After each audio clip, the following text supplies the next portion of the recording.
One. Hey everyone, welcome to another media mentoring call, New Money Media Mentoring with Infopreneur Agency and the New Economy Chamber of Commerce. I'm your host, Omar Briones, with Mike Hayes of the New Economy Chamber of Commerce. And I want to start off by just reading this little quote that Mike came up with. That really illustrates the point of being involved in the new economy and being on presenting yourself as an expert in the new economy. So I want to read that. Anybody can be making more new money in the new economy and start keeping more profit, or they can be losing more and more money because of the new economy. That's if you don't know what you're doing, you could be losing lots of money, right? So now to recap today, these calls, what this mentoring program is, it's all about positioning you as the industry leader and putting you in front of millions of people on our radio show, New Money Radio, and being featured on ABC, NBC, CBS, Fox, and over hundreds of other stations around the world. Basically giving you the bragging rights so that you get that instant credibility and authority that comes with it to get you on more stages and more shows, and just give you massive publicity. All right, and it's all about positioning you as the expert in your industry by talking about the new economy, talking about your industry and how is your industry changing because of the new economy. All right.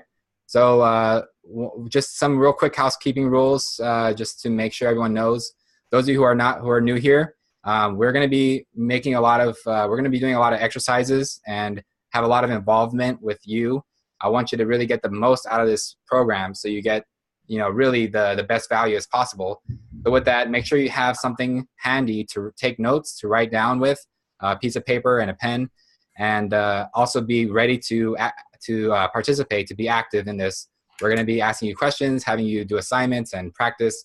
There's also going to be a segment where Mike is going to interview you at the end and practice. We're going to practice what we've learned and what we've been learning to articulate your message, right? Now, one more thing. So before we get started again, because there are some new people here, I hope you can bear with me. Just for the next couple minutes, if it's okay with you, I would like to reintroduce ourselves so you guys know who we are and what our background is and what gives us the right to talk about, to teach you this stuff, right? So real quick, in a nutshell, Mike Hayes, he's a leader in the media game. He is called the Network King because of his 30 years experience in the media industry, working with NBC and CNN, and also in 20 years in the infomercial industry. He's consulted inventors, over 1,000 inventors, to help them pitch their products on infomercial TV. And using the media, he's made over $15 million in sales of his own coaching program, right? And me, I am Omar Briones. I am the CEO of Infopreneur Agency, the company that brought this whole thing together.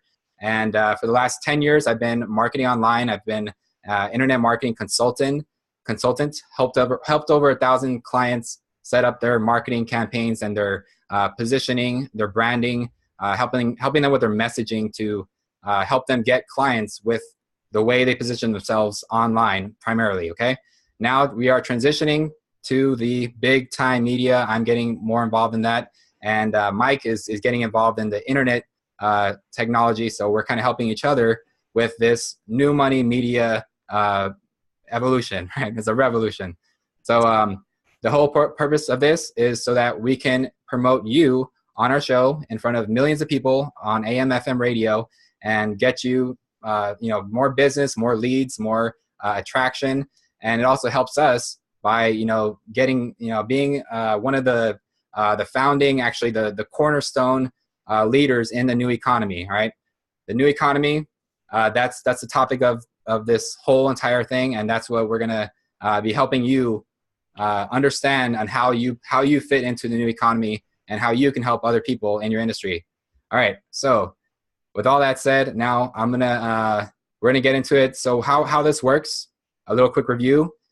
First 10 minutes or so, we're going to kind of review what we've learned in the last call and touch on a new exercise, a new lesson, okay? And then we'll start practicing that for about 20 minutes. And then for the remaining of the call, we will be doing interviews and practicing with each other and giving feedback. All right.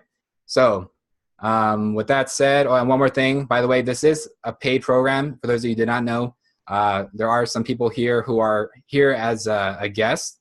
And if that's you, welcome. Thanks for being here. But you're totally welcome to participate 100%, just like everyone else. And the only difference is the paying members, they get a guaranteed spot on a radio show being featured on ABC, NBC, CBS, Fox, and they get a lot more bonus stuff as well. They get to have the whole collection on the membership site. They get to access the archives. For those of you who are here as free guests, we really appreciate you. And we would love for you to join us on the 90-day program if it sounds good for you, right? Now, don't make any decisions yet. We want to get through the whole call, and you'll see. We believe that this is going to be something that will, really like change your whole business and transform your life, right? So, with that said, let's get started officially now. I'm gonna just so Mike, if you can, I'm gonna start sharing my screen. You need to stop sharing your screen first, actually. Me? So yeah, so Mike, go ahead and stop sharing your screen, and then I'll begin sharing mine. I'm going to get into to review. Oh, here we go. Okay, I think I could do it now. Oops, I'm sorry, guys. Let's ignore what you're seeing right now. Stop sharing. Ignore the lady behind the curtain. All right, sorry about that, guys. I'm going to try it again. So this is what I was trying to share here. All right, cool. So pretend you didn't see any of that. All right, so this is review from last week. All right, you guys, I see a lot of familiar faces. Thanks everyone here for being here. You guys were all on the last call. Now, let's see. So we're going to start with the most basic question, but the most fundamental question of all. I want to make sure everyone gets this. The big question of the day is, what is the new economy? Let's hear from you guys. I assume you guys have some more experience with this. So what is the new economy? Just share whatever word comes to mind.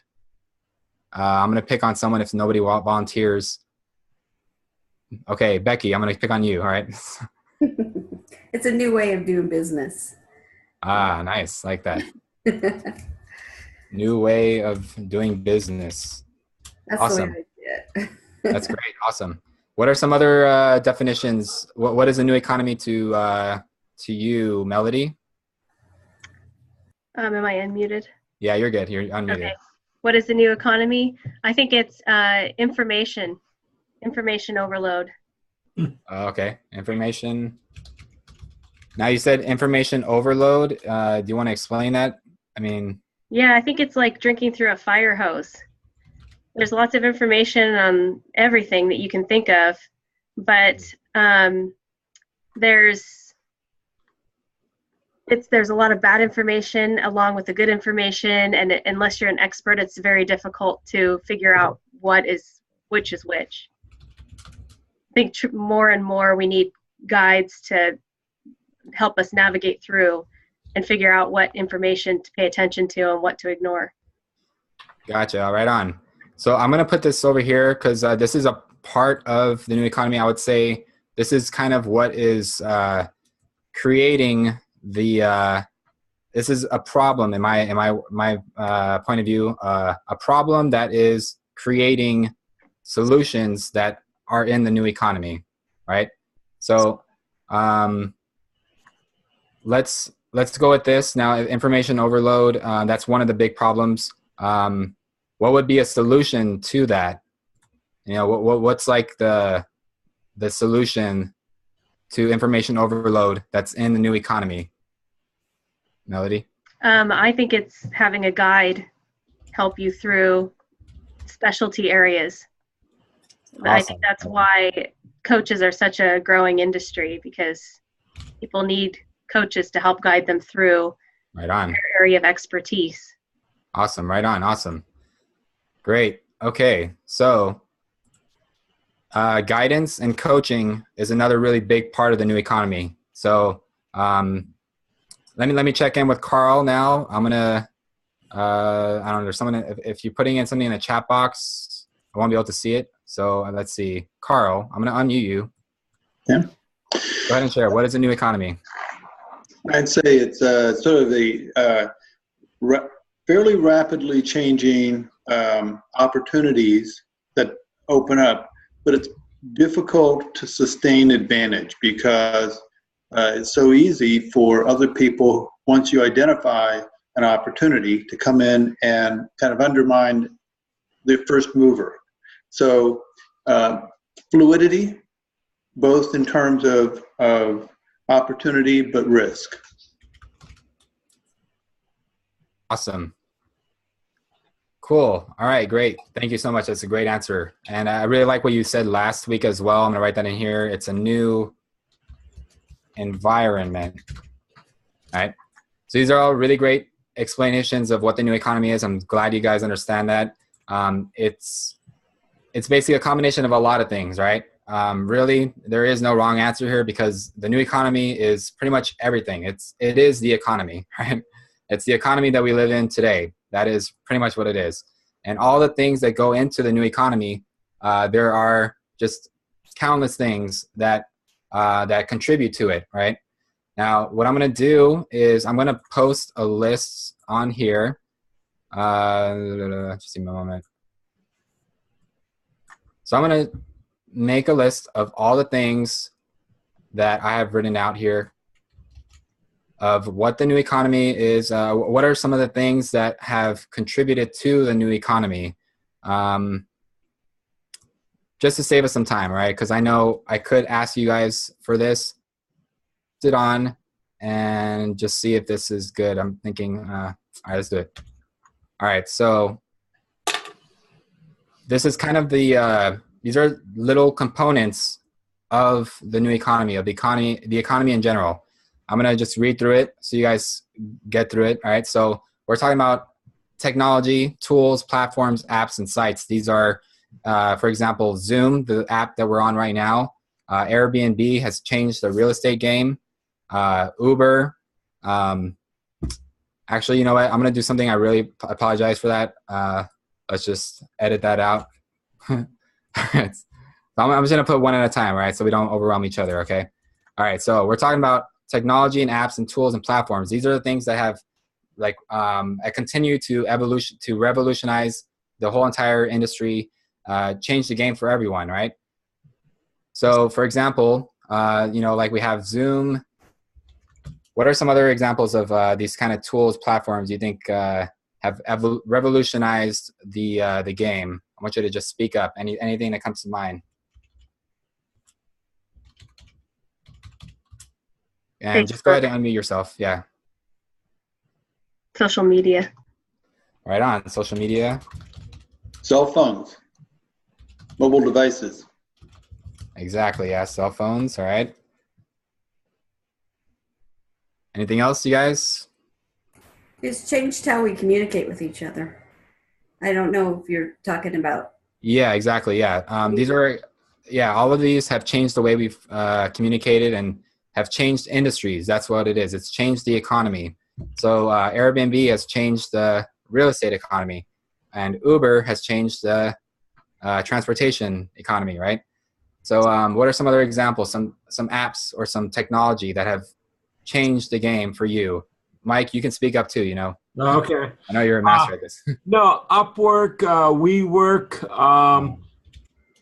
So I think particularly, Fiverr.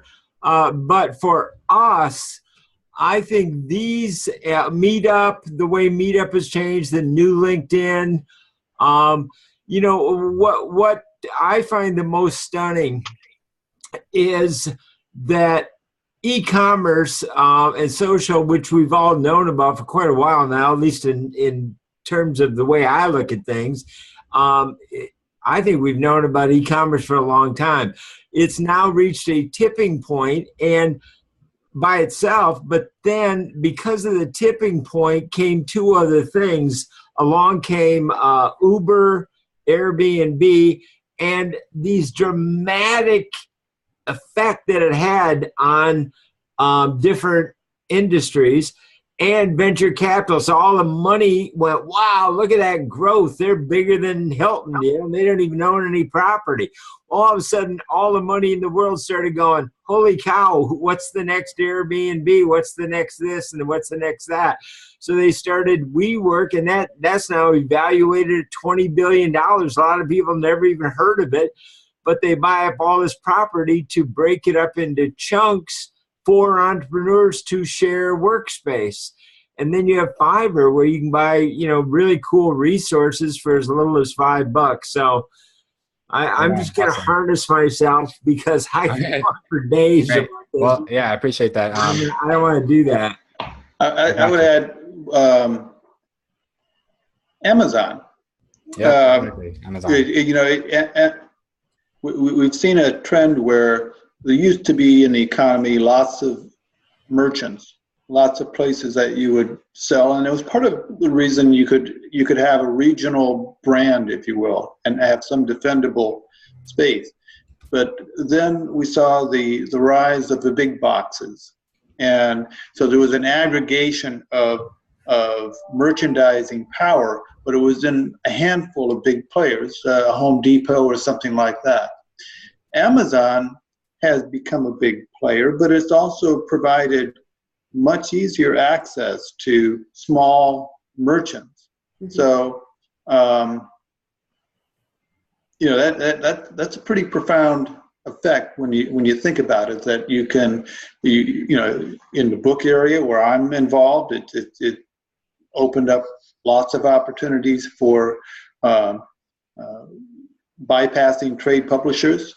It's changed the economics, but even if you have a device of some kind or some type of little thing, it's fostering a more intimate relationship between the buyers and sellers, because they can connect electronically through this platform. Right on. Awesome. Can right. I? Thank you. Hold on a sec, Mike. I need to stop everything real quick. Because I want to make sure we get through all of this, and I want to get through the training. Okay, is that cool? Okay, I've got a really important point for Carl. All right, keep that in mind. I want to come back to it, Carl, for you. I think it'll be good.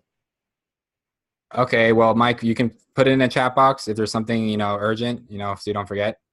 I know. I'll remember it. It's such a big problem solver for all of us. So. Well, all right. So here we go. All right. So I don't know what happened for the last 30 seconds. I got cut off, but I apologize for that. Let's get to this. So what I wanted to illustrate here, these are some examples of technology. And thank you again for sharing, you guys. Great examples. So we had Zoom, Uber, Airbnb, social media, cell phone, Android, iPhone, for example. Different apps and platforms, right? Now there are some other stuff here as on that big list that I shared. So here's another one: inventions, innovations, improvements, and solutions. Okay. By the way, I want to just point out the stuff I'm going to share with you. It might seem a little tiny bit overwhelming. It's going to be a lot of stuff, right? I'm just giving you a heads up because I want to get it all out of here. I want to get it all out, and I want to make sure that you get everything. If you're a part of the mentoring program, you will have all of this, written out for you. Okay. All right. So inventions, innovations, improvements. Challenging the status quo and changing the whole game with an invention. All right. So let's say there's a product that is really awesome already. Okay. There's a product out there right now that's really awesome, but there's something that could be improved about it. It can make it quicker, faster, better in some way, more convenient. So there's inventions that come out. And with these inventions, it changes the way that we do business. It changes the economy, right? So some of these tools that we mentioned earlier are pretty much part of are kind of part of the same category, right? So, okay, let's see. So again, these two, they go hand in hand, right? And then it creates another part of the new economy, which is new products and new services. Okay. So we have new technology that leads to new inventions and new products and services. And then these new products and services, they might have some things that can be improved or be made better. So they repeat the cycle, and they create new technologies and new innovations. So it's a big cycle of innovation that is one of the big components of the new economy. And now all of this leads to, and forgive me if I'm going a little quick here. I want to make sure we get through this, and we will answer questions if you have any. All of this leads to new business models and new systems, new marketing strategies, okay? So think about it, before Amazon, there was nothing like that before. And because Amazon was created, it's a new business model, okay? Created a whole new business model, and it's a new system. Now it's created more platforms. Let me just draw this out. It's created more platforms like Airbnbs, and like what Mike was saying, Uber and WeWork or Upwork, Fiverr, all these sites that have an e-commerce platform. It's been it's come from evolutions that have come before that, inventions that have come before that. So it's a constant, never-ending innovation of new solutions, new products and services, and things that help make things easier for everyone. Okay, so I'm just going to keep on listing them here, and please do be taking notes. As by the way, this is important for you to know for your own personal business. It's going to make sense in a moment. Okay, why I'm explaining all this, right? So now media channels and outlets. These are there's new media that has been created. Now there's Facebook, and that wasn't around 40 years ago.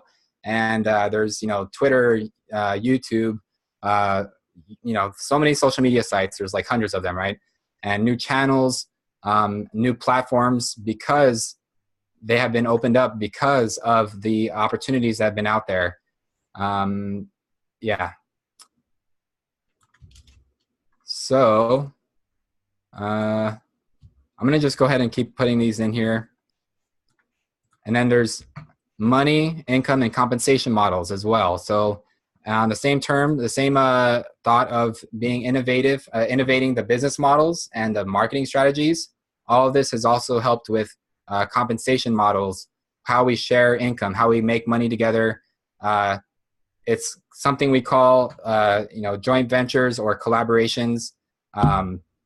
There's also, and let me just write that down. I wrote that down here too. Compensations and ways we can network and partner up with other business owners. So there's different ways, more ways now because of the new platforms that are out there. All this stuff here is all helping you make more money and get more network, build your network. There's something called digital networking, which Mike is really an advocate of. What we're doing right now, this is digital networking. I'm sitting in Los Angeles. I've traveled the world. I've done business in Europe and all over the place.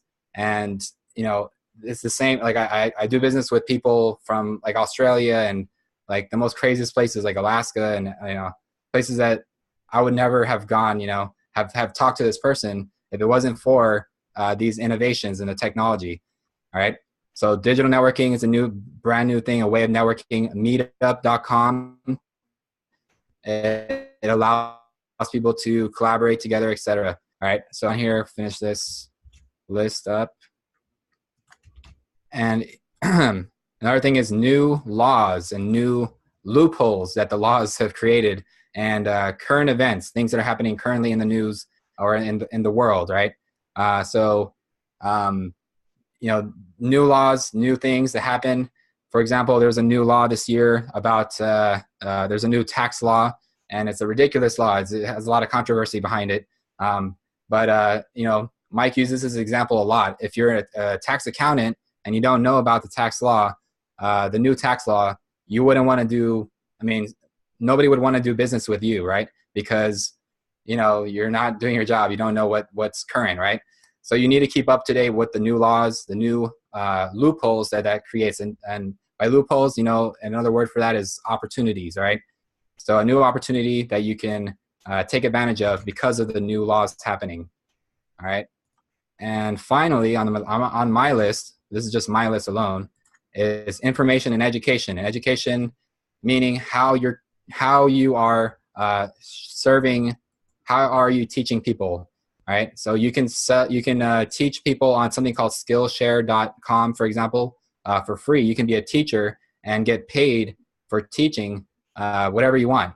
There are, I don't know, probably over, you know, there are thousands of people on that right now teaching their skills, and that's just one platform, right? So education, how are you doing it? You know, coaching with Zoom. Are you using Meetup? Are you hosting events? You know, all these different opportunities in front of you because of the new economy. So that is the end of my list. I just have to share that before. I just want to make sure I get that out. And really, what this whole thing is, it's all creating new opportunities for entrepreneurs. Now, Carl mentioned this last week a little bit, touched on this, is that one of the things that the new economy has allowed for people to do and kind of motivated anyone to do, including children and, you know, people of all ages, right, is start their own business, is create their own income streams, be their own boss. That's what it's empowered. The new economy has empowered people to step up and serve however they can. And really, you know, the question comes down to, you know, how can I serve people to the best I can, right? How can I serve as the most amount of people who need me at the best I can, right? So, for example, with Airbnb, people can now rent out their homes, right? With Uber, people can rent their cars or give cars, you know, they can drive. But e-commerce, they can sell whatever they want. They can make art and sell it, right? So it's like, those are just very tip of the iceberg kind of examples. But I wanted to make sure that everyone here understood all the different things about the new economy and what makes up of it, what makes it up, so that you can see how you fit in the new economy. All right. So with that, now I'm going to just clear. Let me check with everyone here. I know I went through a lot right now. I want to just make sure I didn't lose anyone. Do you guys get this? If you guys are able to, just raise your hand. Just I want to make sure so I get some feedback. Okay, Makes sense. Great. Awesome. We got so glad to hear new that. vocabulary could be added in there too, Omar. Oh, great. Yeah, that's perfect. Perfect one. All right. So I'm just going to add that in. New vocabulary. Great vocabulary. And of course, the list is just going to go on and on. There's so many. It's everything about the economy in general. It's all part of this never-ending evolution and revolution of ideas that become new products and new inventions, or new business models, new products or services, new compensation models. It's all just building and constantly evolving each other. So this whole entire thing here is just constantly feeding everything. So it's all part of the same thing. It's all helping each other create more wealth and create more abundance for everyone. So, all right, glad you guys understand that. Now, of course, if you do have any questions, feel free to just ask them away or put them in the chat box. And yeah, if not, I'm going to clear this whole thing. Just a moment. So what I'm going to do before I clear it, actually, yeah, you guys get this? Is this good enough? Do you want me to move on to something else, right? Okay, cool. Let's just clear that out. All right. So again, just to review, real quick, these are all the things that I just mentioned, all right, on that list. I'm just going to move this around a little bit. And what you need to do is to figure out where you fit in this and how you can leverage all of these components to your advantage, and to see where your business fits in the new economy and how does it contribute as a resource to the new economy. All right. Can I contribute or comment? Yeah, of course. Yes. Go ahead. Okay. Two things. One is based on what Adam just said about vocabulary. I'd like to give you guys a quick perspective that's a huge advantage for you. And I don't know if you know about this or not, so I'm just going to tell it to you. I was around at the beginning of the TV infomercial industry when there were 60 people in a room, and Congress was asking questions about what it was, this new industry, and why did it exist. So I've had the chance to see the industry grow from there to 350 billion, and I coined terms in that industry. I was considered a thought leader in the industry. And I would like you guys to know that's where you guys are today. You're like the 60 people in the room of this new industry that is ready to explode. You guys are thought leaders, and I think you should be recognizing that and starting to coin your own terms. We are the guys that create the new vocabulary. We are the thought leaders in this new industry. And believe me, when you start coining terms that become recognized throughout the whole industry, there's no faster way to become a thought leader. When it's like, Adam says it's blah, blah, blah, or whatever. I mean, that's pretty cool. So like radio infomercial is one of the many terms that I coined in the direct response industry. So I say that for you guys. The second thing I'd like to talk about is what I believe one of the strengths is for all of us, that if we recognize this one thing, this is going to stabilize the destabilization that a lot of people are seeing in the future. And here's what I believe it is. Now, I'm going to make a point to drive this home. We cannot go live at Amazon. We can't go stake out a tent and move in there, okay? That's not going to happen. They're not going to let us do that. So where we live is in our communities. And so if we let our community incomes and our small businesses move to Amazon, until Amazon agrees to take care of our streets and our schools and our police, we need to make wise buying decisions, okay? We need to think about supporting our own communities and belonging to our own chambers of commerce, and supporting them and being leaders in our chambers of commerce.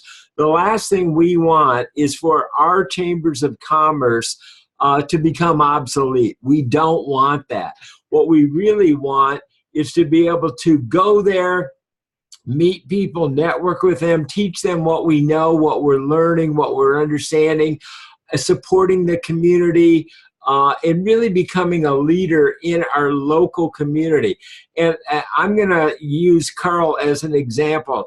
But let's say Carl wants to create a brand new information product, okay? And he's got really big plans for it. And he's thinking, Mike, I don't want to just think local. I want to think global with this. This is so big and important to me. And having worked with so many inventions and entrepreneurs, I can tell you that if you get local traction and you get feedback and you make that work on a local level where, even on a small basis, cash flow is coming in, well, then you've got a little cash flow machine. And even if it's local, and let's say you were spending $1,000 on Facebook ads and you got back 10,000, well, then if you spend $1 million, you can get back 10 million. That's kind of the way the direct response industry worked at scale level. So I just wanted to kind of point that out to you guys, that I think one of the biggest assets that we all have is to be the leaders of the fusion of local networking with digital networking. And I don't care if you're a small business or an infopreneur, I think that is true really pretty much across the board, and it's really going to help you to stabilize your business. That's my take on it. And that's from a sociological standpoint, I think. Right on. Awesome. Thanks for sharing that, Mike. And for those of you who are interested in learning more about the new economy and all these awesome, brilliant things that Mike has, Mike is the I call him the king of the new economy now. He's the new economy king. I wonder if we can make that a slogan, but anyway, join the New Economy Chamber of Commerce. There are calls on Tuesdays for this, all about the new economy. So yeah, make sure if you want to learn more, join that and get to work with Mike on that. So getting back to the point of what I'm sharing here on getting you on to like how to be interviewed and how to talk about the new economy in your industry.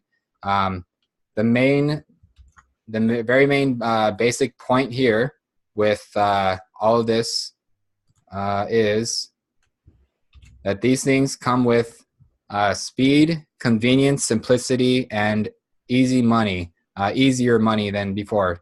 So let me explain what this means is all of the things, by the way, I got dropped off again. Unfortunately, I had to come back in. So let me just paste this back.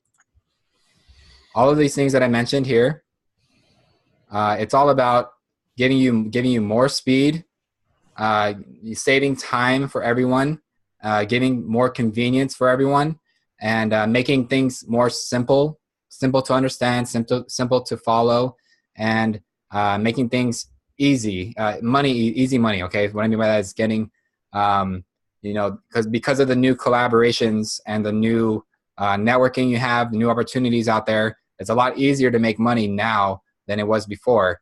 All right. At the same time, like one of the things that Mike also says is that you can make a fortune with this, or you can lose a fortune with this, and if you're not doing it the right way. So that's why we want to make sure you are on the former. You want to make sure that you guys are making a fortune in the new economy. How that's done is, again, finding a way that you can make your industry to save. Why is this green? To make it, things faster and quicker for your clients, for your customers, and for people in your industry, your partners, making it, quicker to consume whatever it is, the product or the service, the thing that they want to accomplish, right, to get their results, and making it more convenient for them. So using apps, whatever it is, using whatever you can, figure out a way to make it convenient for your clients and your customers to get whatever they need. All right. So speed, convenience, and simplicity. One of the things that Melody does, actually, it's like her one of her biggest gifts is turning something that's really complex, like for example, something that you would teach someone, and making that very simplified and easy to consume and easy to follow, easy to get results. Right. So figure out how you can make it more simple, more easy for your clients and customers and your industry, right? And then finally, the easy money. This is just the last on my list, but I'm sure there's more. How you can make more money, how you can make it more easier to make money, meaning working less hard and more smart, okay? I'm sure you guys have all heard that term before.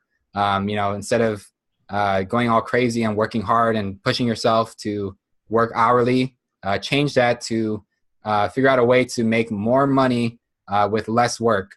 There's many ways of doing that, like with webinars or putting yourself out there on medias and all that good stuff. All right. So again, I know that this is all a lot of information. I know this was like a whole bunch of info just dumped on you. Just make sure that you understand that this is what we're doing here in this new economy. This is what the new economy is. And I shared this with you because I want to make sure you guys can see how you can fit into the whole picture. Okay. Also, Omar, you are dumping a lot of information, but let's all remember it's cool because we have the pause button. So here's the deal is that you're going to get a recording of this, and I really strongly recommend that. I mean, it's new media. We often take it for granted, but if you keep your mouse on the pause button when you're watching a replay or whatever, don't let something important go by. You know, we get so much information. We're talking about things going so fast. You know, if we don't think about it, we think, oh, that's a great idea. Oh, I got to remember it. And if you pause, then you can think about it. You can mull it over. You can write it down. So don't forget that. Even though you're getting a lot of great information fast, you've got the pause button in the replay, and you'll be able to absorb it at your own pace. Thanks, Omar. Sorry, I'm going to open it. I'm going to upgrade Joe Nicasio, who's just joined us. Hi, Joe. Oh, awesome. All right, right on. Thank you. So that's a great point. All right, I'm going to move on to a lesson here. This is something that came up from a question that I've gotten a couple times, and from this program alone, and I've heard it many times before. And it's a great talking point for us right now today. So I'm going to clear the board. Again, those of you who are in the mentoring program, you guys have this. You'll get this printed out, so you don't have to write it down if you don't want to. Just remember, these are the things you need to consider that are in the new economy, and how you can contribute using this information. All right. So with that said, now today's lesson, the official thing, I want to share this. There is a difference. I'm going to ask, actually type this in. I'm going to ask you guys a question. What do you think is the difference between an expert and an authority figure? Let's see. And anyone just like unmute yourself, share whatever comes to mind. Well, I've got a humorous aside. Back a decade or so ago, there was a company that I was working at that was planning to deal with the Sarbanes-Oxley type stuff. And I had an idea to bring an outside accounting firm in to coach me on how to implement it. And it was so early in the process, they hadn't done it either. So I told the partner, well, if we get this gig, we'll say we have experience. And he said, well, you know, that's what we say. If we've done it once, we say we're experienced. And he paused and he asked, you know what we call an expert? Someone who flies in. Oops, I was muted there. Thank you. Awesome. So summarize, can you say that in one sentence? What is the answer? What is your answer, Carl? Oh, mine was more of an anecdote there, but I would say the difference between those two, I think expert sounds a bit more intimate, somebody who might actually help you implement some aspect to it, where an authority figure might be someone who can speak to it in a large frame. Gotcha. I don't know where you're going exactly with this, Omar, but for me, it's an expert is somebody who knows something, and an authority figure is somebody who's recognized for knowing something. And I think that is kind of an immediate response. You know, an expert nobody might know they're experts. They might be an expert, but you know, somebody who's a recognized authority or an authority figure has the 1-2 punch. Right on. Awesome. So I let me just share this. So the reason I brought this up is, you know, somebody asks, you know, I'm not an expert in this topic, but I want to get on your show. How can we do that? And again, we're not positioning you as an expert, really. Okay. Just want to point that out. We're positioning you as an industry leader, as an authority figure, right? So the difference is what Mike kind of touched on, but really you do not need to be an expert. Get this right. This is going to be huge, you guys. You do not need to be an expert to be an authority figure, all right? You don't even need to be an expert to be an industry leader, okay? You just need authority. That's it. That's pretty much it, being recognized. So how many of you all can relate to that? Or how many of you are new in your industry right now, or whatever you're doing right now? Or, you know, Yeah. That, you can comfortably say, you're an expert in whatever it is. Just, I want to check how many of you can relate to that. All right, cool. So some of you might be new in your industry, and it doesn't matter how long you've been doing it. You can still be an authority figure in whatever it is you're doing, okay? Now, all right, okay, let's just get back into this. I was going to say something about Donald Trump, but, let's just forget about it. Okay, so here's what you really need to figure out, all right? So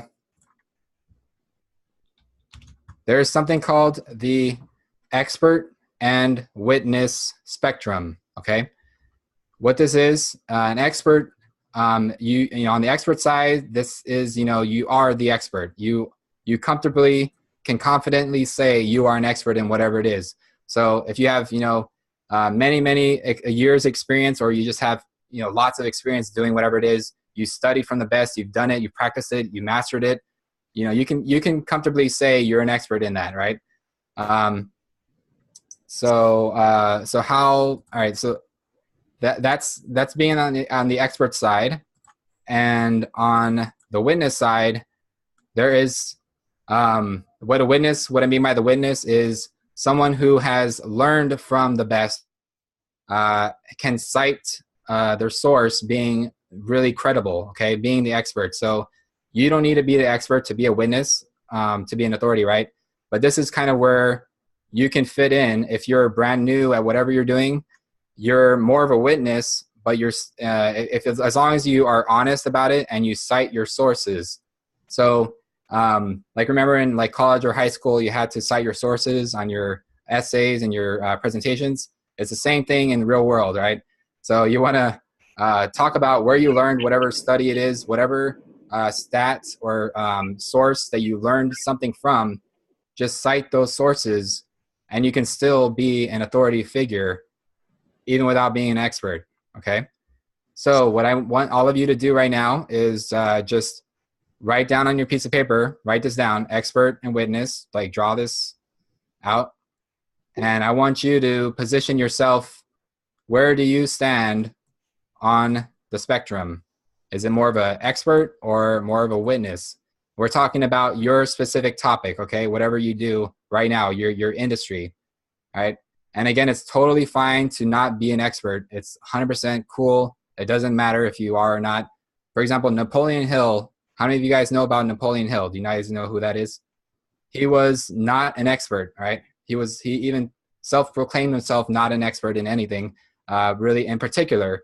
But by positioning himself in front of people as an interviewer, he was interviewing people that he looked up to, who he saw were the most wealthy people in the world. That positioned him in front of people as an authority in the wealth industry, all right? By interviewing the wealthiest people, he has associated himself with them as a witness, learning from them and citing them, all right? So you can be on any side of the spectrum as long as you're honest with yourself and honest with the people you're talking about or you're talking to, to your listeners, okay? So why is this important? Now, when we're interviewing you, if you are brand new at what you're doing, don't lie and say, I'm an expert at this, right? Just if you're not an expert, don't say you're an expert. Say, you're just getting started, all right? And just kind of give a full disclosure where you learned it from or who said this thing that you're going to say, right? So again, it's about knowing where you are. And if you are an expert, definitely self-proclaim that and say you are an expert in this and share the credibility, the things that you've done that led you to that understanding that you are an expert, right? Background noise. Omar, there's a great quote from, can you hear me? Yeah, hey Joe, go ahead. There's a great quote from Napoleon Hill. He says, "You failed, congratulations, now you're an expert at what not to do." And so sometimes our expertise is like all the stuff we've studied and we've mastered, but also it's like the lessons we've learned gives us an expertise, at what not to do. And that can be embraced well as long as you package it proper. Right on. Exactly, right on. Awesome. So, all right, you guys. Now, I'm gonna clear this. Okay, you guys following here? Is this helpful? Is this helping you guys? I want to make sure this is good stuff. You guys are liking this? Yeah. Okay. Great. All right. And you can be honest if it's not. All right. I just want to check in and know. All right. Cool. So, that is the official lesson that I wanted to get in your mind and really get you to see that you don't need to be, this billionaire. With like millions of success stories, that you can change someone's life and you've done it, you've proved it. You don't need to have that kind of stuff in order to be recognized on TV and on radio and magazines or online as an authority in your industry. And of course, we want to get you to become leading authorities, the leader in your industry. So there's anyway, I just want to make sure you guys get that. You guys got that? Good? Okay, cool. So just quickly to go back now, we're going to get into the practicing mode of everything. And let me just put this up on here. Can I add one thing? And I think I mentioned it last week, but I just to kind of emphasize it again because it's so rampant and Okay. so many people. If you just keep it short, just just a quick point. So many people have a fear of being a fraud. They have an expertise, but in the bottom of their heart, they think, there's a lot of things I don't know. And I think that's really a human thing that almost everybody feels. But, the way I came to terms with it is that I recognize that I am both an expert, a teacher, and a student at the same time. I'll never stop learning. So I think that's also true of all of us. And I think if you can rest in that, you'll be in good shape. Right on. Awesome. Very good point. All right. So we are officially moving on to this now. If you have any questions about anything we just shared, feel free to put it in the chat box. I know it was a lot, and I'm glad you guys followed that. So what I want you to do, actually, before we do this, I want to make sure you guys get this. The information that I shared, I want you to write down on your paper, on the expert and witness spectrum. I also want you to think about how you fit into the new economy based on all the stuff that we shared earlier. What kind of products and services out there, inventions and apps and things that are in the new economy are being used in your industry, and how are you able to position yourself in that picture? Okay, so I want you to write that down and make that is your assignment. Okay, so that's what you'll be doing over the next week. All right, before the next call. And that's if you want to get the most out of this program. Okay, of course we're here to help you if you have any questions. Now let's move on to the practicing, and this is what we shared last week. So how many of you have actually filled in these blanks from last week? Carl, good. Becky, good. Awesome. Just want to see everyone. Oh, cool. All right. So we're gonna get into some practice. I want you to just follow this model, and of course it can be in your own words. If you have it written down, pull it out right now because you're gonna be saying it and practicing it out loud. All right. Just a quick review. Why are we sharing these first two sections here? What is this here? Anyone want to tell me? Go ahead and it's one word. Expertise. Close. I heard it before. Someone else said authority. Credibility. Credibility. Yes, that's exactly it. So this is, authority or expertise, that's all part of credibility. But it doesn't have to necessarily be, I know I spelled that wrong. Whatever. Yeah, jeez. Nobody cares. Whatever. Yeah, I know I spelled that wrong. Whatever. Okay, so that's really important. Great. So why do you need your credibility in the beginning? To have somebody pay attention to you. Awesome. Great job. All right. I'm so glad this is getting into your subconscious and getting into your minds. Now, after you establish your credibility, what is this part right here? They're kind of similar, but I mean, I just want to say, you know, if you can summarize this into one word, like what is this? Problem solution. Wait, say it again. Problem solution. Right on. Yes. Is that Mike? Yeah. Yeah. Okay. All right. Cool. Exactly. So it's the problem, really. We haven't really got to the solution yet. The solution is at the bottom, and this is the solution. All right. This is your solution. This is what you do right now. This is your innovation. This is your contribution to the new economy. All right. So, anyone want to volunteer to share their answers? I will. Okay, awesome. Thank you. I will probably stumble all over it. Let's do this way, all right? I'm just going to ask you, hey, Becky, what do you do? And you're just going to read it word for word, whatever you have written down, okay? Okay. All right. Hey, so Becky, tell me, what do you do? Well, for the last 20 years of my career, I've been doing human resources.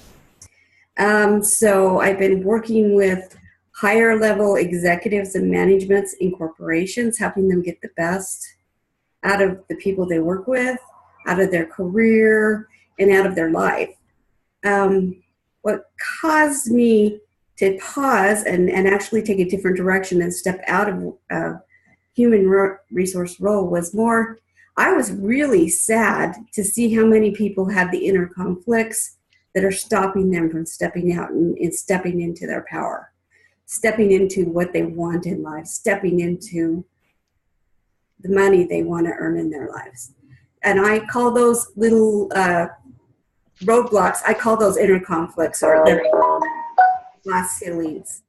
So right now, I work with people to help them break the inner glass ceiling, to help them work with those inner conflicts where they feel like they're a fraud, where they feel like they're not an expert, they feel like they're not good enough.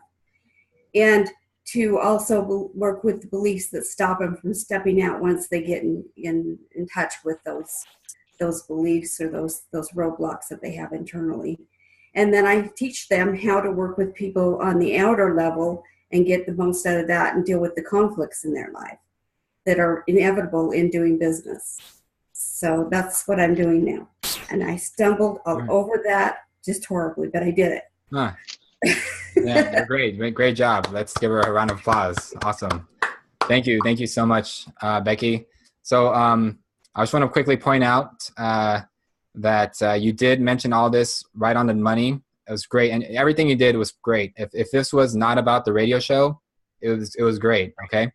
But I mean, I probably should have mentioned that this is about the radio show, and we want to know exactly what is the new economy caused for you. You know, that's what I'm looking for. And I can answer that. I just didn't put it in there. But. Gotcha. Yeah. So anyway, just for the record, again, for everyone else, we want to know, how has the new economy changed your industry? What kind of problems has it caused in your industry? Not necessarily problems just in general, but problems about the new economy. Kind of frame it that way. Okay. Can I add one thing for Becky, or just a suggestion? At the top part, Becky, I thought it could have been maybe a little bit stronger. And I don't know what the statistic would be, but I would say something like this. I helped over 500 people rise to a new level in human resources. Over 20 years, I helped 572 people rise to the next level in their career. And that was a great accomplishment, but still it left me thinking there was more work to do in helping people overcome their belief system. So I think a little more fact, hard-hitting fact at the top part, I thought it was a little general. Right. Yeah, that's fine. Definitely. Right on. Good points. Definitely. And of course, we're always going to keep on improving ourselves with this. Sure. There's something that's really, really powerful that I'm going to share with you. soon on one of these calls, very soon. That's going to really change everything, make it so much easier for you to like get those really hard hitting facts of what Mike's talking about. Right now we're just practicing getting used to this idea of sharing your credibility first, your previous history, and how it's led you to what you're doing now. So you did a great job at that, Becky. Honestly, great job. I'm really, really proud of you, honestly. And again, just to the main feedback I have is make sure on like as a guest on our show, we want you to talk about the new economy or like what kind of problem it's caused. So on that note, Becky, let me just ask you a question. Do you have an answer for that? What has the new economy, what kind of problems has it caused for your industry? I definitely do, because I do you want me to tell you? Or? Yes, please. Yeah. Because I worked with a lot of managers who have always, it's easy for them to say, that's how we've always done it. And to be honest with you, the way people managed 10, 15, 20, 80 years ago is not going to fly with the new generations that are coming into the work environment. And they need to learn new management skills, new ways of working with these people, and they have to reach them where they're at, use the new technologies, know the communication, the right words. I mean, I have a 18-year-old grandson at home with me, and we talk about what does that mean so that I can learn them. But I found that a lot of them were struggling with going to the next level, learning what they need to do to survive in this new economy. So there we go. Okay. Well, all right. So I just got to say, I mean, don't take this the wrong way. I'm going to tell you my point of view. It was hard for me to track what you were saying. Okay. All I want is one answer, just one sentence. What is the problem that the new economy has caused your industry? Becky, you don't have to answer right now. Mm-hmm. Can I say I did get it, because I've got kids I've got 3 kids that are like Becky's kids. So I totally got that, Becky. Okay. Just FYI. Yeah. Hold on a second, you guys. Hold on. All right. Yeah. So the point of this is not to talk about, we're not getting into the specific details right now. I just want to share the principles of what we're looking for. And this is just for you to work on, to get better and better at. If somebody asks you, what is the problem that what is the problem that the new economy has caused in your industry? And this goes for everyone here, of course, not just Becky. I'm not just picking on you, of course. So what is that one problem? You all should answer it, right away. That should be you should know what that problem is. It should be very specific. And the reason I said that it was hard to track is because I know I'm not the only one. It's the reason it was hard to track was because it was very, what's that called? Abstract. Like the language was very generic, I guess. So what I would like you to do, Becky, is to challenge yourself to be very concrete and very specific about what is that problem that has changed the whole industry. And because of that, because of that, people in my industry are struggling with what, fill in the blank. So, and it should be just one sentence, like one very clear, it could be summarized in one word, Are you able? Sorry to interrupt. Yeah. I have a thought, actually. On your list where you had technology tools, platforms, apps, it sounds to me that the problem that Becky is solving is, and I think this goes for everybody, is that lay people are now finding themselves in management roles. And there's a lack of leadership out there. So all of a sudden, you have these people who, because of the new economy, they can create this business, but they don't have access to expert advisors like a big company has with an HR team. And Becky's advised executives, the highest end positions, and now with the new economy, she's able to bring that expertise to the masses, the people who need that expertise, but has been unattainable before. Good point. I really like the way that sounds. Great job. Thanks for sharing that melody. But Becky, is that resonating with you? Like, is that actually a spot on to what you're doing? Yes. It's okay. Fun. Right on. Awesome. So, Becky, write that down. Like this is your, this is for you. This is your. I will. I'm going to go back and listen to it so that I can. Okay. Awesome. Yeah. Great. And I appreciate you guys. I appreciate you playing along. And again, I'm not expecting you guys to be perfect right now. Of course, it's not going to be perfect. We all are growing together, and trust me, just stick around. It's going to make a lot more sense later on. Okay. When we give you some more really practical things that you can use for your message. Okay. I'm going to keep this as very simplified as possible. All right. So we have time for one more practice, one more little quick review of this before we move on to interviews. So anyone want to share their little 1-minute pitch here? Want to volunteer? I'll try. Okay. Who's that? Somebody. This is Joe. Oh, hey, Joe. Awesome. All right. Yeah. For the last 20 years, I've helped, a lot of business owners, over 1,000 business owners in over 175 different industries. I help them transition their company or position them to move from $500,000 a year to $5 million a year. The new economy has left a lot of people high and dry in terms of a lot of companies are laying people off, and a lot of people want to start a new business, but there's been a big gap of people teaching the nuts and bolts techniques to start a business that really, really works. Because of that, a lot of people are trying to start businesses, and they're struggling with ways to make the business work, to generate the leads, to generate the sales, and to create a profitable business. Now I'm coaching startups with a program called Employee Escape Plan to help people start up a business and do it based on strong fundamentals, because success is inevitable when you master those strong fundamentals, and that's what I'm helping people do. All right, great job. Let's give him another good job, Joe. Applause. All right, great. So awesome. That was very clean cut, very clear, and exactly what we are looking for.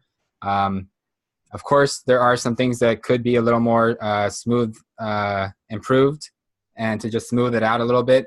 I did notice, Joe, you did kind of stumble a little bit just because you were trying to figure out what words. I could tell that you didn't know which direction you wanted to go, and you kind of just chose one, right? It's not like you didn't have this all written out and you didn't know. I had none of it written out. I did it on the fly. Yeah, I could totally. But I rehearsed my answers before I raised my hand. Right on. All right, great. I want to give some feedback on real quick. Will you share it on the very, very first call before our first call, the very preview call, when you were on the call? You shared some things about that. What we've learned about business is a big fat lie, something like that, right? Like right. And so everything you've learned about business is a big fat lie. Yeah, that has a lot to do with what the problem is, and the new economy, causing people to want to create a business, but they go to school, try to learn business from old, outdated information, and it's not working. Like that, to me, just in my opinion, just because I know you a little more, I could say, like, I know that would be more of an interesting problem to bring up, just giving you feedback. Right on. Cool.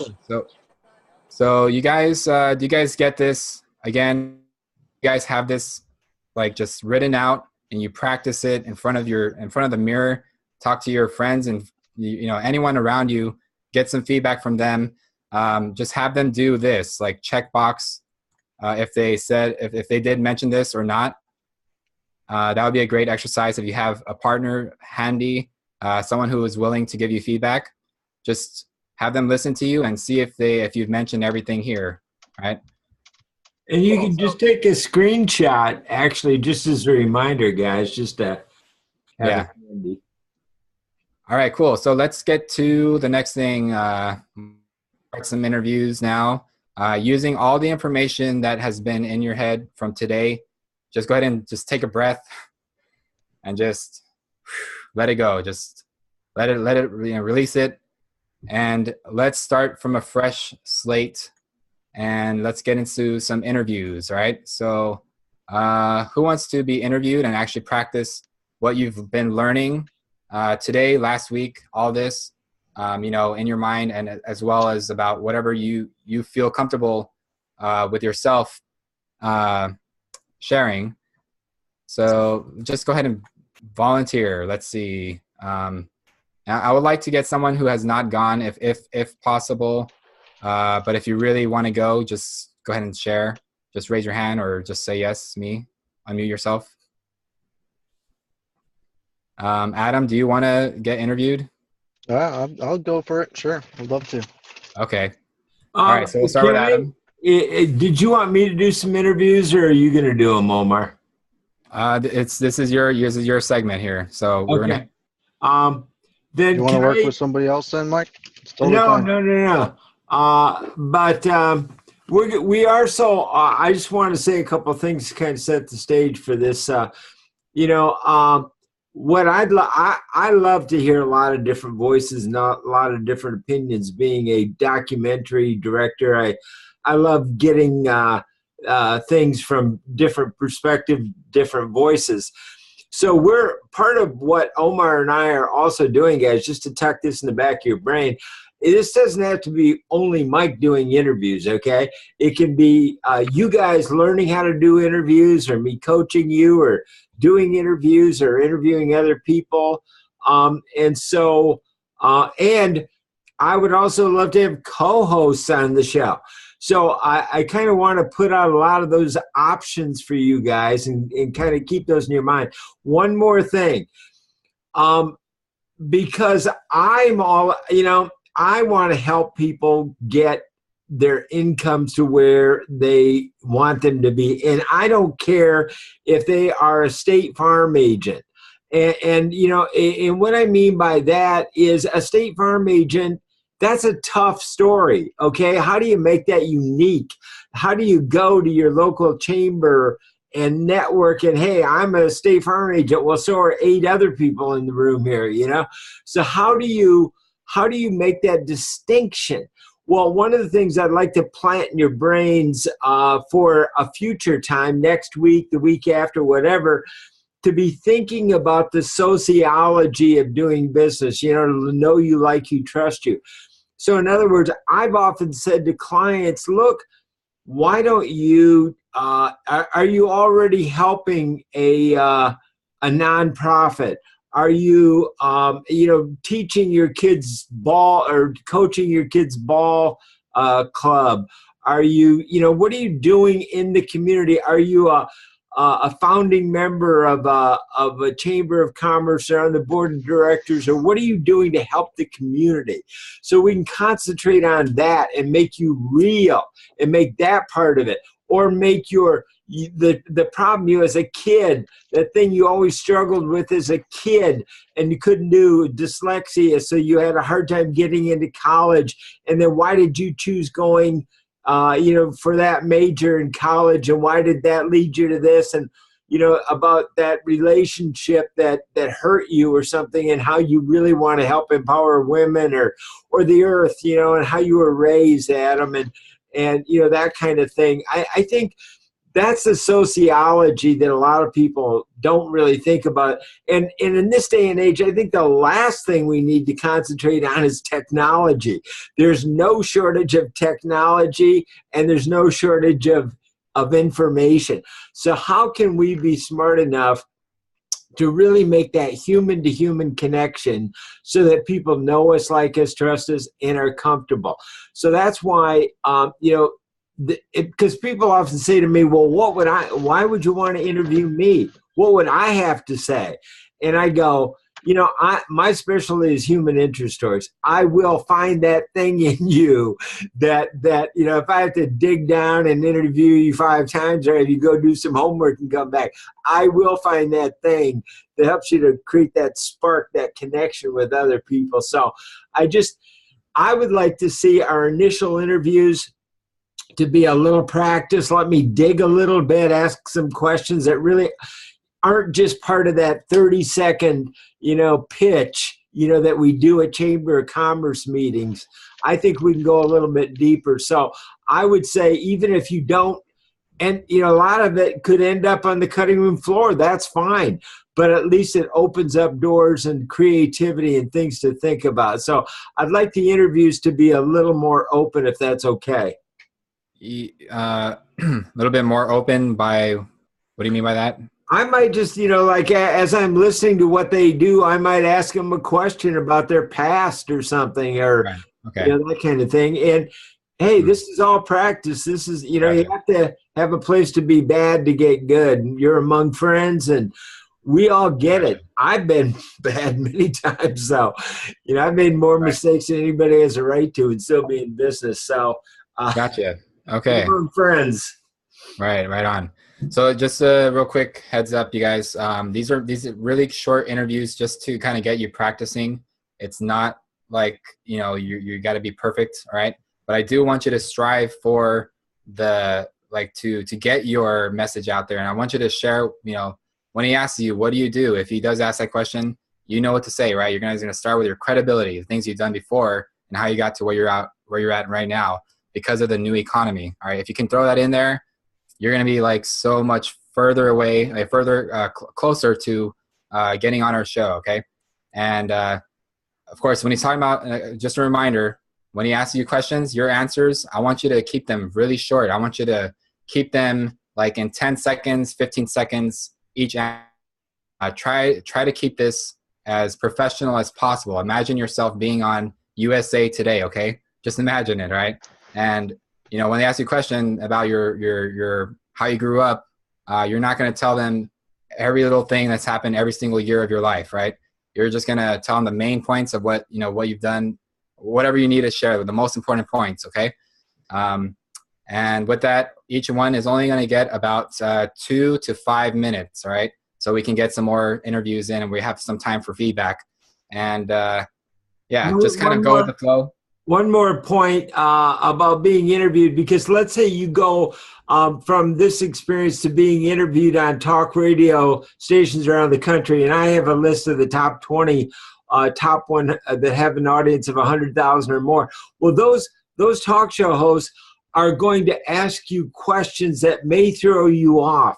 So practice the discipline of transitioning back to your core message all the time. Well, that's interesting, because on my book in chapter 4, I mentioned that, Mike, or in my course or whatever.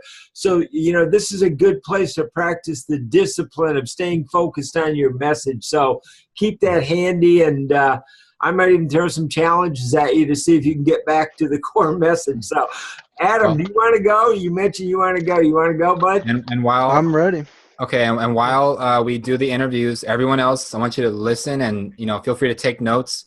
But, listen for all those things that we talked about. See if they are, see if all the points are being brought up, the key points that we talked about, your credibility and all that good stuff.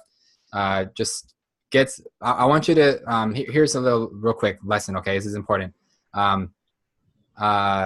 This is from Joel Roberts, right? Joel Roberts is my mentor in this whole thing, communication. Most of the stuff you're learning is passed on from him. He is absolutely the master at this, okay? So this is the big thing I want you to get, okay? He's not really a master. I mean, he is a master communicator, but he gets paid not for how he talks, but how he listens, all right?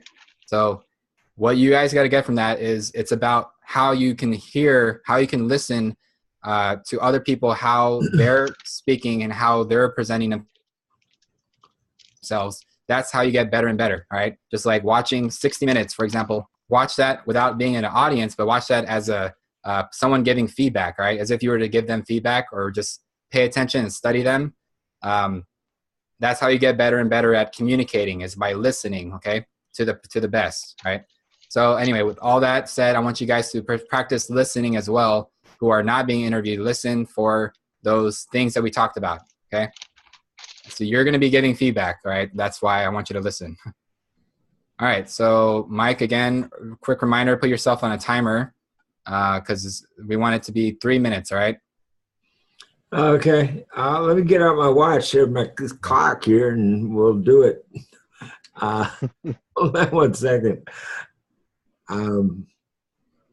Okay. All right. All right. Here we go. Start. Bing. Okay. We're back now in New Money Media, and this time we have Adam Farber of Renewable Dream Solar. Right? Did I nail it? You got it, Mike. So, I'm happy to be here, Mike. How's your day going? Cool, buddy. Okay, great. Hey, now, you know what I loved about the story when we first talked is that you really grew up with a mentality of, the earth and the environment. So tell me a little bit about really where your core interest in solar came from. I had the awesome experience that when I was a young kid in 1998, I lived off the grid in a really rustic, small solar system. And since that day, it's been close to 20 years now, I've been focused on helping, designing, installing. I've just been immersed in solar because I find it so fascinating that people can live off of the sun. Well, and you're part of the new economy, and yet you've got a very rich life. Sometimes people think, oh, gee, the new economy, I find it kind of scary. But you found a way to really have a full family life, exercise, balance, and you've got your fingers in a number of different pies and interests. And here you are sitting in your car, and we can see your sunroof open. So that's the entrepreneur spirit, man. So tell me a little bit about how you've developed this full, rich family life to go with your interest in solar and business. Well, I believe that, all your environments are kind of related, right? And so if you're lacking in one environment, maybe that's your health or your wealth, it's going to bring down all of your others. But if you can raise the bar in all your environments around, then it's going to just raise you to a totally new level. So, I don't think that it's just one environment. You need to focus on the big picture, the whole picture. The balance in life, huh? And so you have found a way to solve problems for people that are sustainable. Tell me a little bit about that. Well, so what I've noticed is that there's a lot of the top solar companies have been going out of business. You see Sungevity went out of business. Tesla got bought, or Solar City got bought out by Tesla. These are some of the biggest names in the industry are losing money. And their main problem is that they've had a hard time and it's been too expensive for them to acquire customers, right? And so that they've been trying all these old ways of connecting with customers, knocking down doors. And what I'm doing is leading the national expansion, or actually international expansion, of one of the world's first solar energy platforms. And this is a way that people can share solar and learn solar from someone that they know, love, and trust, and work with some of the best already pre-vetted companies. So this is saving people time, and at the same time saving the solar companies that cost of acquiring and connecting with new customers. Well, we've got the 3-minute mark here, and I've got a commercial that I've got to get in. But quickly tell me, what are you doing in your own local community to help, your community to thrive with solar?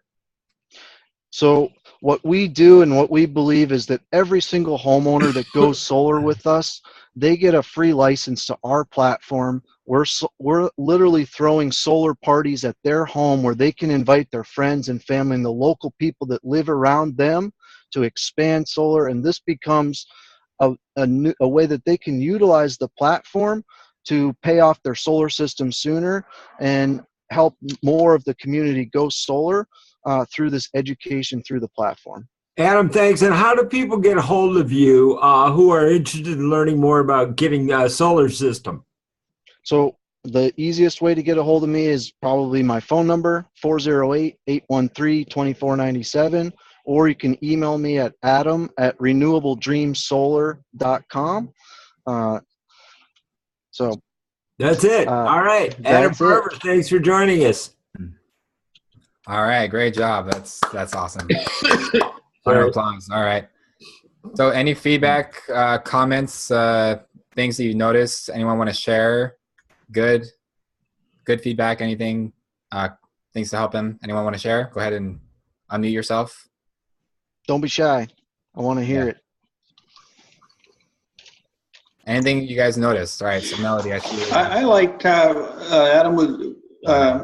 It was just pleasant to listen to. It was always coming back into an upbeat response, no matter what it was, and it didn't sound like it was trying to get back into his pitch, but just sort of finding a way to move it back in a genial manner to what was both informative, responsive to the question, and could be was interesting to the audience. So good job. Awesome. Right on. I noticed that as well. Melody, you want to share something? Yeah. I'll put my microphone on. Yeah, Adam, you have a very likable, easygoing style. And Carl was talking about that, just kind of draws people in. You're very approachable. The only thing I noticed, I wasn't sure about the transition from companies losing money you started to talk about, which might be a really important point, to this new platform that you're offering. But I mean, all in all, it sounded great, especially at the end when you were talking about this program that's going global, and it's accessible to anybody that wants to participate in it, which is kind of amazing and also part of the new economy. Right on. Awesome. Great job. And so yeah, I mean, what I would do is, Adam, work on when you explain it, you say the platform. I know you really did do a good job by saying that it's a way for people to learn about solar from their friends and family, people that they love. And I think you might want to explain a little more, like, what is this exactly? It's a platform that does what? How does it work? So just write that as a note. There's just a FYI there on a interview, or anytime you're explaining anything, it's what, why, and how. Okay. So what, why, and how, as long as you get those three, you're at least you're pretty golden, right? Then you can go into more detail if you need to. You can share how much, like more stats, or I can't remember the other one. There's some more. What, why, how much? I have a key point that I want to know from Adam, and for Adam to think about, because I'd like to know what audience Adam is talking to. And Mike, I'm going to bring you as a panelist right now to join us. Because I think there's the solar home owner, but then I want to know from Adam about the startup, if he was talking about the challenge of getting new clients because of the business opportunity of the new company. And so, there's, if that's true, then there's the part of the conversation that is recruiting potential people to join the company. And one more point about what Sunil does. He wants to have 100 million happy entrepreneurs, and I forget the year, but I think that mission statement really rings with people, and I think if Adam said something like, I personally want to see, 10 million houses or a million, or some huge number. Our goal is 2 million homes by 2025. There you go. I think a mission statement like that really rings with people, makes you human. I personally. Right on. Awesome. Neil would agree with that. Right on. Awesome feedback, everyone. Thank you very much. Yeah, you're welcome. And I think what I was really trying to do, and I think I got to work in front of the mirror a little bit, was connect this problem with solar companies connecting with their customers and the cost of acquiring customers with an uncertainty in the customer's mindset of which company to trust, which company to go with. And certainly I've been working definitely on dialing in the target audience, right? I think you got to go with somebody you like, and I like you. So I think that's a good thing. One more thing I want to say is you didn't mention your engineer thing. I like that you keep saying that whenever I hear you on Sunil's mastermind or on our mastermind. I remember you mentioned, you've been a solar panel engineer.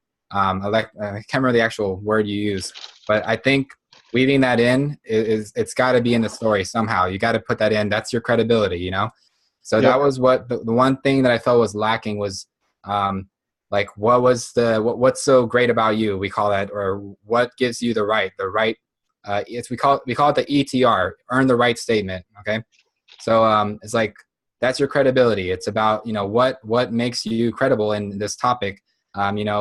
So when Mike asked you about your previous, where you grew up, how you grew up, start to explain the story about how you became an engineer and then moving it on to the next level, what you're doing now, Totally. Right on. Awesome. All right, cool. So we are at the end of the call, technically, at the time. But I want to just check in if anyone wants to go ahead and do this. If you want to get a chance to be interviewed and have us give you feedback, I'm going to respect everyone's time and allow you guys to leave if you need to. But if you guys are getting value from this, which I imagine you are, and if you're able to, if you have the time, stick around for another 5-10 minutes, and we can interview one more person. Okay. Omar, Mike, is it Lamoth, Mike? Can you unmute or come on, or can we say hello to Mike? I don't know. I've been trying to do that. Mike, are you able to unmute yourself? Welcome, by the way. But yeah, I don't know what's going on with Mike. I don't know. I'm trying to unmute him. Okay. Okay. All right. So, and real quick, before we go, one more thing. I'm going to just put a link in the chat box. Most of you should already have this link, but in case you don't, and you're not a part of the program right now, media, you can click on that link to join at the best price you'll ever see. We're going to raise the price, all right, you guys? It's coming. We're going to be raising it. It's a $2,000 value just for being in this program. And right now it's available for $497. And if you want the VIP level, you get to be featured on our show as a featured guest, meaning we're going to promote you over and over again on our show and have a 10-minute segment with just you at the very end. So you're 100%. You're the special guest guest on our show. So anyway, that is a $8,000 value, and right now we're offering it for $2,000. Okay, I think it's we put 8 or 10,000. I can't remember. Anyway, that link I put in there if you want to get more details. But let's continue on. If you guys are cool, let's start. Let's do one more interview. Who wants to be brave enough to go ahead and just unmute yourself and say yes? First person to do that will get the spotlight. Nobody wants to go? Practice. Really? Nobody? Okay, Carl. Just unmute yourself. Okay. Hey, Carl. All right. So, Mike, we're going to keep this at same 3 minutes. And I really appreciate you guys for sticking around. And, if you want to listen to this is going to help you as well. Training your ears to... Okay, go ahead. Okay, we're back now. This time we have... Oh, Carl, I don't want to butcher your last name. Is it... Sjogren. So you can say Sjogren. Sjogren. Yeah, there's an umlaut over the O. It doesn't mean a darn thing in English. Call him Carl. Just call him Carl, Mike. And Carl. Just for the record, I just want to say something. Again, this is all practice. Mike, you can reset the clock. Yeah. I want to say something real quick for everyone's information. This is all practice. You can literally talk about a company that you don't even own. You can pretend that you're someone that you're not. It doesn't matter. If you don't have something already right now, this is all just for practice. But if you do have something, you have a company, whatever it is, you might want to practice with whatever you're doing. All right. Yeah, absolutely. It's all practice, guys. And so it's just role playing, really. That's just practice. So anyway, we are back now with Carl Sjogren. Carl, welcome. All right. Nice to be here, Mike. Well, it's nice to have you. Tell us about what you're up to now. Here's what I'm doing in the new economy. I run the New Economy Chamber. What are you doing in the new economy, Carl? Well, I'm trying to help other people deal with it. I've been, for almost 30 years, a CFO for startups and turnarounds. And I've also been an entrepreneur. And during that time, I've helped companies either prepare to raise money or to improve their performance. One thing I've learned about the new economy is that there is a lot more interest in entrepreneurship, both on the side of building a business, but also on the side of investors looking to invest. One problem that both parties are having is how to value an idea. And so what I am developing is an idea I'm putting forth in a book called The Fair Share Model, is an idea for how to value an idea, an unproven company, in an initial public offering. Carl, you are somebody that I really want to be able to ask some questions of, because I help out at a jobs ministry, and a lot of people have been laid off. They're going to have to embrace the world of becoming an entrepreneur. And you're a guy that spent a lifetime now practically working with entrepreneurs. Help me give some encouragement to people about, not holding on to their job with a death grip, that there is life as an entrepreneur and there's comfort and fun and creativity. But talk a little bit about that for people who may be not sure they want to become an entrepreneur. What would you say to them? Well, they're probably wise, because it's very difficult and risky to be an entrepreneur. And I think sometimes people are driven to do that because they do have a good idea. And they want to give it a try. But I think for most of us, we're just trying to get by and figure out how to survive and meet our basic needs. For them, there's still opportunities as an employee for an entrepreneurial company, or perhaps they might be a small investor in one. I'd say that the big thing that people should be looking at is putting themselves in an area where there's something going on. There's something in this new economy that is a growing area. And then recognize that you're there. That's the hard part. Sometimes we look at this tumult that we're in, and we feel like we're a victim or being swept away by it. But there is opportunity there at different levels. Could be as a consumer, could be as an entrepreneur, could be as an employee, or as an investor. So it's a wonderful place to be paying attention to, because that's where the new opportunities will emerge from, and the new skill sets that people need in order to operate in that economy. Let me put my question to you in a slightly different way.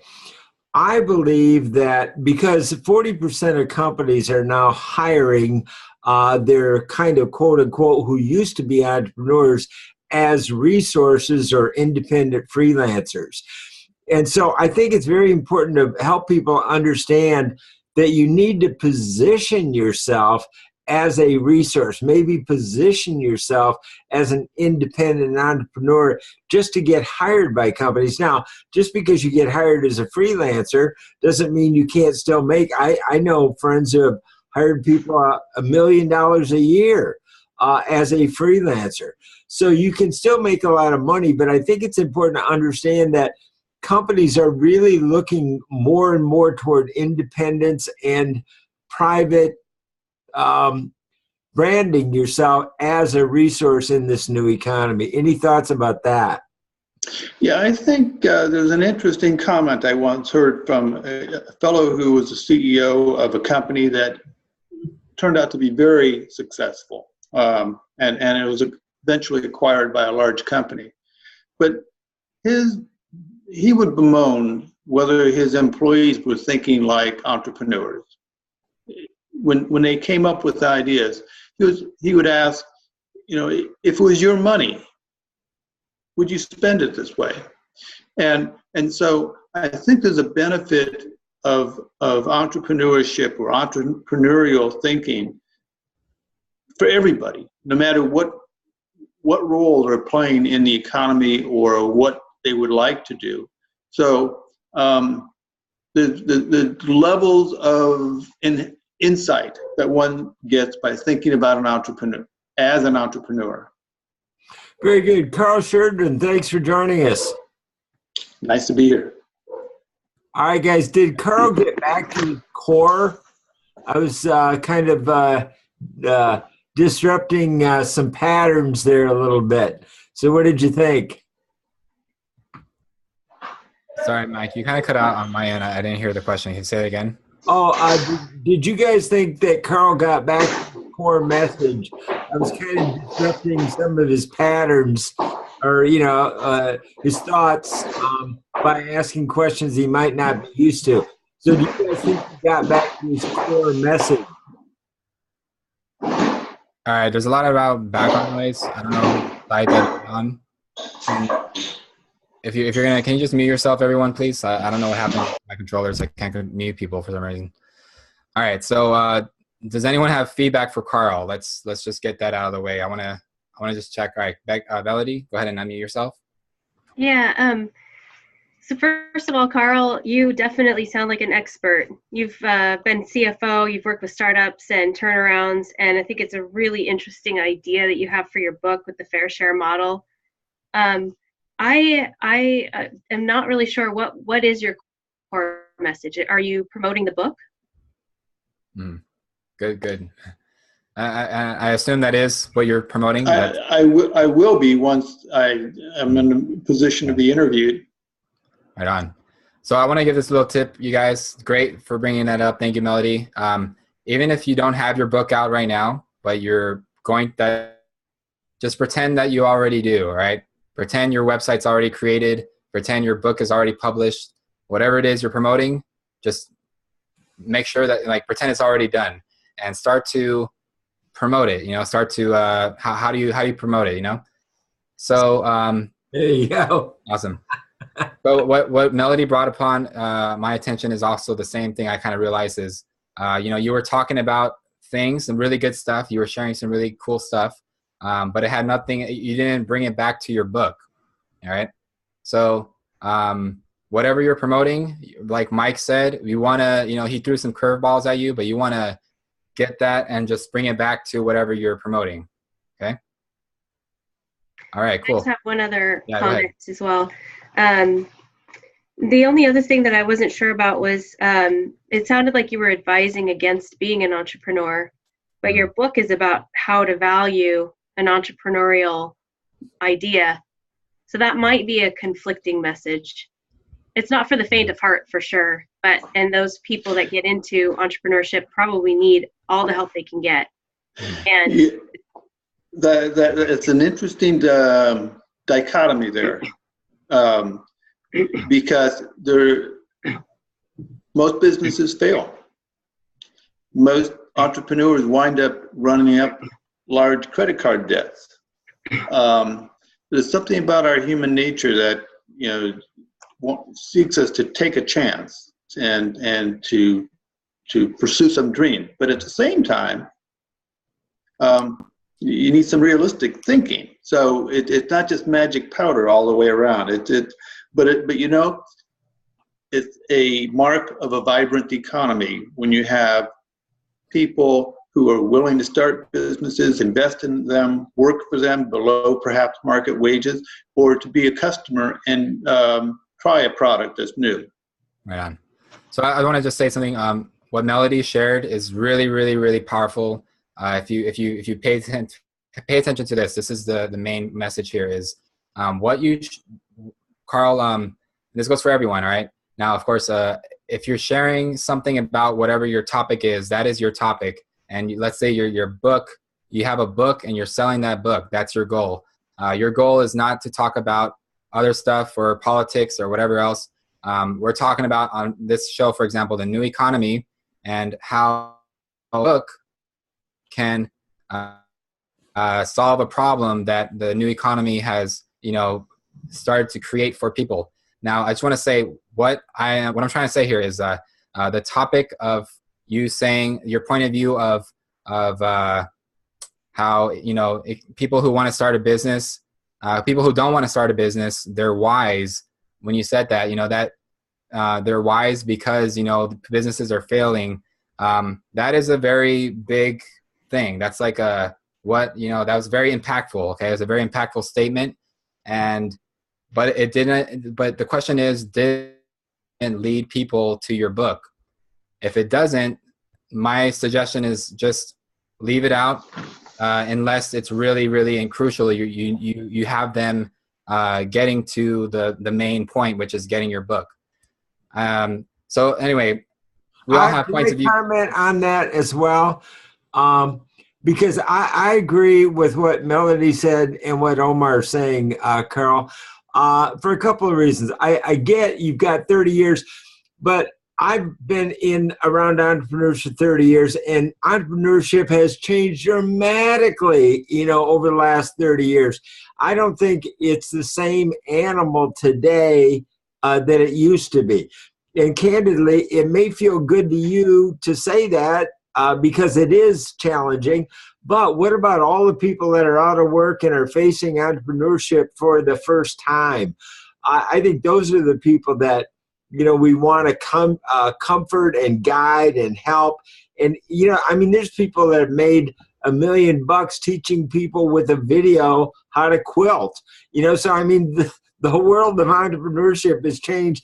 And I think it's very, very important that we're current. There's these platforms where you can sell your course on Fiverr or WeWork or a lot of different places, or Udemy. They didn't exist 30 years ago. So I think we have to be very current in how we talk about entrepreneurship today. That's just kind of my take on it. And just real quick, Carl, before you go into it, I don't want this to be an argument. It's nothing to do with anything about. It's not an argument. It's feedback. Yeah. Well, what I want to share, my point is, when you say this is not about Carl, again, this is really for everyone watching this replay, everyone. When you say something that has nothing to do with your topic, it derails the conversation, and in other words, it really literally gets people's attention off the rails and on a totally different direction. And they might even just block off everything you say from that point forward. So that's why it's really important that you know what you do want to say, and you know what you should not even bring up, and just stick to the most important things that are going to lead them to your main points. It could be a book. It could be a topic. It could be something you believe in. Whatever it is, I'm just saying, leave out the stuff. Like if I said the word Donald Trump, everyone has something going on in your mind right now, right? And everything I say after following intently, like, oh, what is he going to say? Or you might be saying, oh, what? I want to change the station. I don't want to listen to this anymore. That's just the way it works. So that's just an example. Again, whenever you say something like that, just make sure you know what you're doing, and you're going to lead it to the main point of what you're trying to accomplish in that conversation. All right, cool. So anyway, there will be some exercises to help you figure out those points, those good talking points, and the points that are not worth talking about ever. And just stick around, continue going to these calls, and you'll get that. All right. Okay, cool. So that was a great lesson. I just wanted to wrap that up. I think this is good enough here. Thanks for everyone being here. This has been quite an extended call today, and I appreciate you guys sticking around. We will wrap it up now. Have an awesome. When is the next one? It's every Thursday, the same time, the same place, every week. And you are welcome to join us in the open house, but these will end very soon. Okay, when we raise the price, it's going to happen. I mean, I'm just giving you a heads up. It's going to be raised, and we will no longer allow people to come on as open house guests. Right. So anyway, just to respect the people who are actually paid members. Anyway, but for now, you are still invited. All right, everyone who is watching this, or anyone who's not in the program, right? Well, they can come to the Saturday sessions too. Yeah, well, the Saturday is a different thing. That's the mastermind. But yeah, so we'll wrap it up. Mike, you want to stop the recording? Yeah. End it. All right, guys. Have a great rest of your day. Hold on. Thank you again. Have a good one. Okay. Bye. I got it. Okay, thanks, Carl. All right. Hope you're See you, cool Mike. with that. Bye-bye. Okay, good. Thanks, bud.